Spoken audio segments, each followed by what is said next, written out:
안녕하십니까. 이주천TV 이주천입니다. 오늘 여러분들에게 책 소개를 하나 할까 합니다. 미중 패권 전쟁은 없다.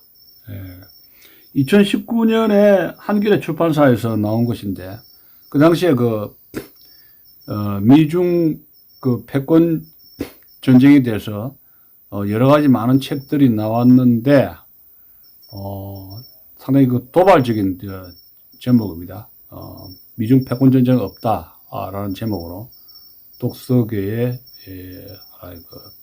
반향을 일으킨 책입니다.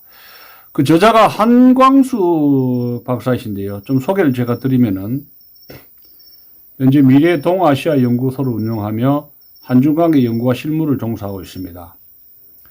인천대 동북아 국제통상학부 교수를 역임했고, 이제 학교는 서울대학교 동양사학과를 졸업하고 서울대학교 대학원에 경제학과를 거쳐서 베이징 대학교 경제학원에서 박사학위를 받았습니다. 그러니까 학부는 서울대학에서 동양사, 그 다음에 이제 석사, 경제학 석사, 그 다음에 이제 북경대학에서 경제학 박사학위를 받았죠. 말하자면 북경 유학을 해서 중국 통이라고 볼 수 있습니다. 1979년 해외경제연구소에서 중국 경제연구를 시작하여 국제경제연구원, 산업연구원, 외무부 파견, 중국 사회과학 경제연구소 방문학자, 베이징 대학교, 북경대학교, 북경 시장경제연구소 연구원 등으로 일했습니다. 중국에서 오랫동안 일했네요. 1991년부터 1996년까지 5년 동안 북경에 주재하면서 주중 한국대사관, 한국무역협회, SK, 한솔제지, 현대건설 등의 현지 고문으로 일했습니다. 또 박태준 포스코 명예회장의 중국 고문, 또 KBS 스페셜 중국 프로그램 자문, 또 KBS 개건 해설위원, 동북아 경제학회와 현대 중국학회 고문, 비교 경제학회 이사 등으로 활동을 했습니다. 주요 저서로는 미중관계 변화와 한반도의 미래, 중화경제권 시대와 우리의 대응, 중국의 잠재력과 우리의 대응, 현대 중국의 이해 등이 있습니다. 주요 논문으로는 글로벌 금융위기 이후 한중 교역협력 구조의 변화, 미중 경제협력의 불안정성과 한국경제, 중국 자본시장 개방의 특성, 최근 미중 통상관계의 특성, 중국 정치 체제 및 외교 전략의 변화, 위완화 환율 변동과 미중 통상관계, 한중 경제협력의 위상과 과제 등이 있습니다. 자, 이 책은 1919년에 말하자면 트럼프 행정부 시절에 미국과 중국과의 갈등이 심각하게 될 때 쓴 책입니다. 5년 전에 쓴 책이죠. 이거 제가 이제 정리를 한다면은 다 말씀드릴 수는 없고 6개의 꼭지를 말씀드리겠습니다. 그래서 6개 꼭지 제가 읽고 소감을 느낀 걸 정리를 한다면, 그 첫 번째 꼭지는 모택동 신화에 대해서 좀 언급하고 싶은데요. 모택동은 조지 워싱턴을 존경하고 평생에 걸쳐서 60대에도 영어를 공부했고 항상 미국과의 교류를 원했다고 그렇게 지적을 하고 있습니다. 그래서 여기서 이제 또 좀 독특한 것이 중국이 우리가 알기로는 등소평이 복권해가지고 등장하면서 사회주의적 경제시장 도입을 했다고 알고 있는데, 저자는 등소평 이전, 즉 모택동 시절, 모택동이 사회주의적 시장 경제를 그런 안목을 가지고 있었다. 중국의 사회주의적 시장 경제 도입의 원조는 등소평이 아니고 모택동이라고 이렇게 지적을 하고 있는 것이 좀 특이합니다. 자, 두 번째 꼭지는 사드 배치 문제입니다. 우리가 알고 있기로는 사드 배치는 북한을 겨냥한 것이라고 하고 있는데, 인식하고 있는데, 저자 한광수 박사는 사드 배치는 미국이 원하는 것으로 한국과 미중 밀착 유착 관계가 한국과 중국이 너무나 가까워지는 관계가 되는 것을 견제하기 위한 미국의 노림수였다고 그렇게 이야기하고 있습니다. 그래서 2013년 힐러리가 연설에서 중국을 겨냥한 것이다. 사드 배치는 중국을 겨냥한 것이라고 노골적으로 언급한 것을 지적을 하고 있습니다. 그러니까 한국이 중국에게 지나치게 유착 관계가 긴밀해지는 미래 관계를 견제하기 위해서 사드 배치를 미국이 요구한 것이고, 이것은 중국을 겨냥한 것이다. 그렇게 언급하고 있는 것이 좀 특이하죠. 중국을 겨냥한 것이다. 자, 세 번째는 그 한국의 IMF 사태에 대해서 미국을 굉장히 비판적으로 보고 있는데요. 미국이 한국을 강제로 IMF에 편입을 시켰다. 한국이 너무 커서 한국이 중국과의 교육을 통해서 너무 커져서 한국을 견제하는 의미가 크다는 겁니다. IMF 때 미국이 한국을 상당히 굉장히 강압적으로 무리하게 구조조정을 지시하려 하기 때문에 결국 노무현 정부, 반미를 외친 노무현 정부가 탄생하는 데 일조했다. 이렇게 이제 언급하고 있는 것이 세 번째 꼭지입니다. 자, 네 번째 꼭지는 북한 문제입니다. 북핵과 미북 관계 문제인데 페이지 297페이지에 나와 있습니다. 2005년도에 9.19 남북한의 공동선언은 미 국무부가 제안한 것인데 미 재무부가 결국은 제동을 걸어서 휴지 조각이 되었다. 참 안타깝다. 이런 식으로 주장을 하고 있습니다. 그 미 재무부는 이 마카오 은행에서 북한이 불법으로 국제 금융 거래한 것이 포착이 돼서 이것이 미 재무부가 제동을 걸어가지고 9.19 공동선언이 휴지 쪼가리 됐다. 우리가 알고 있기로는 2006년에 북한이 미사일 발사를 해가지고 2005년도 9.19 남북 공동선언이 휴지가 되었다. 이렇게 인식을 했는데, 저자는 9.19 남북 공동선언은 대단히 유효한 것이었는데, 북한의 비핵화라든가 북한의 경제협력을 북한과의 협조 체제를 이끌어낼 수 있고 남북한이 경제협력을 갈 수 있는 하나의 그 로드맵이었는데 미 재무부가 제동을 걸었다. 이렇게 인식을 하고 있습니다. 그래서 한광수 교수는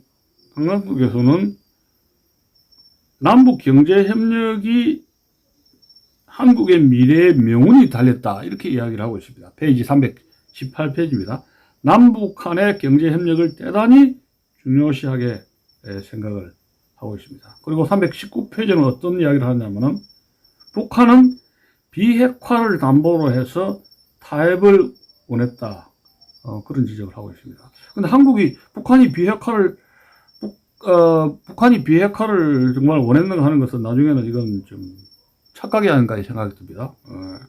북한은 지금 완전히 핵국가가 됐죠. 북한의 그 핵 확보 의지, 이제 핵국가로 지금 북한 헌법에 지금 핵국가로 지금 이렇게 규정을 하고 있는데, 핵국가에 대한 어떤 의지라든가 이것을 상당히 지금 2019년에 한광수 교수는 저자는 대단히 가소평가한 면이 강하다. 이렇게 이야기를 할 수 있습니다. 근데 잠시 아까 설명을 좀 못 드렸는데 2005년에 있었던 2005년 9.19 남북 합의의 내용을 한번 보겠습니다. 9.19 남북 9.19 공동선언 보면은 2005년 9월 19일이죠. 9.19 공동성명, 북한이 모든 핵무기를 파괴하고 NPT, IAEA로 복귀한다는 약속을 한 것입니다. 또한 한반도 평화협정, 단계적 비핵화, 조선민주주의 인민공화국에 대한 핵무기 불공격 약속, 북미 간의 신뢰 구축 등을 골자로 한 그 선언이었습니다. 근데 그래서 이제 최종 타결을 이루어냈는데 여기 이 결과를 이끌어낸 주역으로 부시 행정부의 콘돌리자 라이스 국무장관, 크리스토프 힐 육자회담 한국 대표, 한국 노무현정부의 정동영 통일부 장관, 천영훈 육자회담 한국 대표가 있습니다. 그런데 그래서 94년 제네바 합의의 중류 제공 아이디어가 이번 합의에도 채택되었다 하는 거 보니까 북한에 뭐 중류도 제공하기로 이렇게 합의했던 것이고, 또 이 성명에서 대한민국은 북한에 매년 200만 킬로와트의 대북 송전을 무상으로 제공하기로 했습니다. 근데 한나라당 이게 이제 30년간 19조 원의 비용이 돼서 한전의 전력 손실비가 별도로 추가되기 때문에 천문학적인 퍼주기라고 이렇게 비난을 했습니다. 그리고 또 이제 캐도가 지어주려 했던 북한의 100만 킬로와트 이라는 것은 심프 원자로 2기가가 생산되는 분량으로 막대하게 대북 송전을 전기를 주게 된 거죠. 근데 협약을 파기한 것은 2006년 7월 4일 대포동 2호에 이 발사를 하면서 협약을 공식적으로 파기했다고 이렇게 기록이 나옵니다. 그리고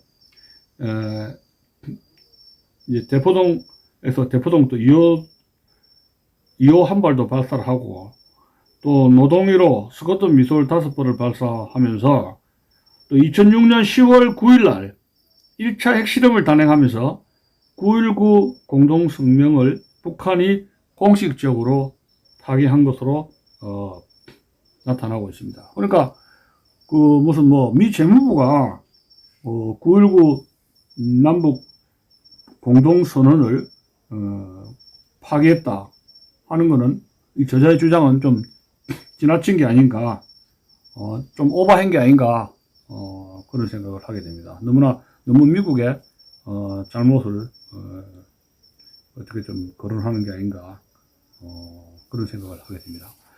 그리고 이제 다섯 번째 보면은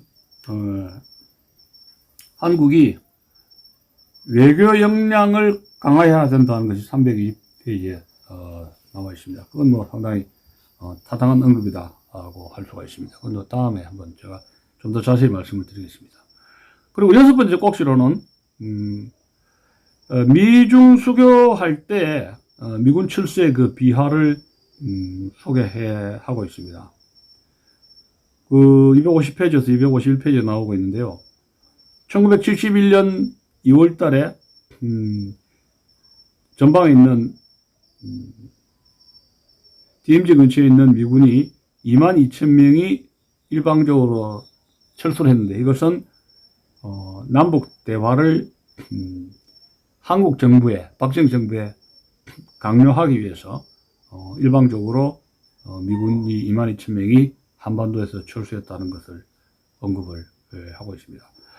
그 당시에 그해 1971년 7월 10일부터 11일 사이에 7월 10일부터 11일간에 10일 사이에 헤니 키신저 박사가 닉슨 대통령의 안보 외교 보좌관이었지 않습니까? 그래서 중국을 방문했는데, 여기에 한반도에 관한 밀약을 하게 됩니다. 중국과 더불어. 무슨 밀약이냐면은 한반도에 대한 미중 밀약이 언급되는데, 한반도 분단의 현상 유지한다 하는 것을 합의를 봤다는 겁니다. 통일을 안 시키겠다. 한반도는 어느 쪽으로든지 흡수 통일, 북한에 대한 흡수 통일 안 시키겠다. 이렇게 북한에 대해서 약속을 한, 중국에 약속한 미락이 있다. 언급을 한 것이 좀 특이한 내용입니다. 자, 결론은 페이지 330페이지요. 결론은 뭐냐면은, 미중 관계를 어떻게 볼 것인가, 이 결론은, 뭐, 여기 책 서고에서 있지만, 미중 간의 그 충돌, 갈등, 패권전쟁은 없는 것이죠. 그러면, 중국에게 미국은 무엇이냐 하는 거는, 중국에게 미국은, no friend, no enemy. 친구도 아니고 적도 아니라는 겁니다. 그러니까, 친구가 되었다가 적도 되었다가, 이렇게 협상과 협조와 갈등을 반복한다는 겁니다. 그러니까 이 두 나라가 충돌하면 서로 타격이 크고 3차 대전이 일어날 가능성이 있으니까 어른거리고 싸웠다가 또 협조 안 할 수도 없고 양쪽 시장이 다 크니까 협력 관계에 너무 굉장히 얽혀 있기 때문에 상호 의존성이 너무 얽혀 있기 때문에 친구도 아니고 적도 아니다 하는 것이고, 그런데 중국에게 이제 중요한 거는 경제적인 발전, 이것이 핵심이기 때문에 미국과는 협조하면서 또 대결 협력을 되풀이할 것이다. 그러니까 크게 뭐 패권 전쟁은 일어나기 어렵다, 그런 생각을 하고 있습니다. 그리고 이제 중국이 강조하는 건 경제 발전이기 때문에 중국에 대한 인식은, 이분이 이제 역시 그 북경대학에서 경제학으로 박사학위를 땄지 않습니까? 그냥 에코노믹 마인드, 경제학자로서의 하나의 그 어떤 한계라든가 그런 것을 가지고 있고, 중국 발전에 대해서 굉장히 낙관적 입장입니다. 지금 이제 5년 전 책인데, 중국에 대해서 중국은 무한히 발전을 계속할 것이다라는 낙관적 입장을 가지고 있고, 미국과의 갈등은 갈등을 벌였다가 또 협조 체제로 갈 것이다, 그렇게 인식을 하고 있습니다. 그건 뭐냐면 중국 시장이 가지고 있는 중국 시장의 특징이 어마어마하게 크고 그런 높은 잠재력을 높이 평가하기 때문이죠. 그리고 책을 좀 읽어보니까 김대중과 노무현의 대북 유화 정책을 대단히 긍정적으로 평가하는 입장에 서 있습니다. 그러니까 북한과 남북 관계 개선이 굉장히 중요하다. 그리고 중국과의 대화, 협조가 중요하다. 중국 시장이 중요하다. 그런 입장을 근본적으로 알고 있습니다. 그 때문에 역시 그 경제학자로서 중국의 그 공산주의, 전체주의 문제가 시장 경제에 어떤 제약을 초래하는가, 뭐 이런 점에 대해서는 거의 언급을 하지 않고 있다 하는 점입니다. 다만 이제 여기 우리 책이 시사하는 것은 미국과 중국이 자기들끼리 강대국, 미국과 중국 같은 강대국이 한반도에 대해서 마음대로 요리를 하려고 했던 과거의 그런 한반도 정책, 이것에 대해서 우리가 좀 경계를 해야 되겠다 하는 것은 상당한 중요한 언급이다, 이렇게 볼 수가 있습니다. 그리고 근본적으로 미중 패권 전쟁은 없다, 이 책은 기본적으로 좀 중국의 입장에서 중국을 좀 약간 옹호한다랄까 그런 입장을 불스하지 못한 책이 아닌가. 지금 다시 한강수 저자가 미중 관계에 책을 쓴다면 미중 패권 전쟁은 없다. 그리고 중국은 계속 발전할 것이다. 이렇게 낙관주의로 책을 쓸 수 있을지는 대단히 의문입니다. 제가 한강수 교수를 잘 알지는 못하는데 제가 만나면은 그런 질문을 하고 싶습니다. 자, 여러분 어떻게 생각하실지 모르겠습니다. 마치겠습니다. 감사합니다.